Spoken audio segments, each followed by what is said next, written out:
ဒီနေ့နေ့လေစာလေးကိုတော့အားလုံးပဲအတူတူချက်စားကြရအောင်နော်တကယ်ကိုအရသာရှိမဲ့ဟင်းကောင်းလေးတစ်ခွက်ဖြစ်မှာမလို့လက်မလွတ်တန်းကြည့်ပေးကြပါအောင်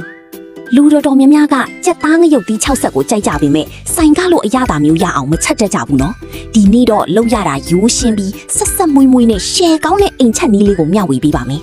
အရင်ဆုံးဈေးမကြီးတဲ့ကြက်ပေါင်သားကိုတန်းစင်အောင်စီးပြီးအယိုးထုတ်လိုက်ပါပြီးရင်တော့အနီတော်အတုံးလေးတွေတုံးပေးပါ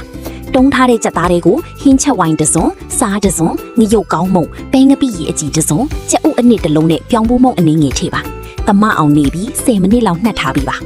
စီအပူချိန်အနီတော်မှာကြက်သားတွေကိုထည့်ကြောပါမီးအလေအလတ်နဲ့အသားတွေရွှေအိုရောင်တန်းပြီးကျွတ်သွားတဲ့အထိအချိန်နည်းနေပြီးကြော်ပြီးရပါမယ်ရပြီဆိုရင်တော့ပြန်ဆယ်ထားလိုက်ပါ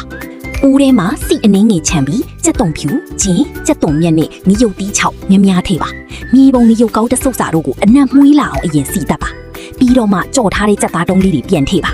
အရသာအတွက်စားနဲ့တကြားလေးပဲထည့်ရုံပါပဲအဆင်ပြေရင်တော့မြေပေနုံနဲ့နှမ်းဖြူလေးပါထည့်လိုက်ပါဦးမီးအေးနဲ့အရသာစီစဉ်အောင်တမအောင်မွှေးလိုက်ရင်တော့ဆိုင်ကတောင်ပို့ကောင်းနဲ့ကြက်သားငရုတ်သီး64ရပါပြီဆက်ဆက်မွှေးမွှေးနဲ့တကယ်ကိုခံတွေးမြင်စီမဲ့ဟင်းတစ်ခွက်ပါပဲတငယ်ချင်းတို့ကြီးနောက်ထပ်လေးဟင်းချက်နီးကောင်းလေးတွေအများကြီးတင်ပြီးတော့မှာမလို့အတူတူလိုက်ချက်စားဖို့အတွက်ကျွန်တော်အကောင့်လေးကို follow လုပ်ထားကြည့်ဦးနော်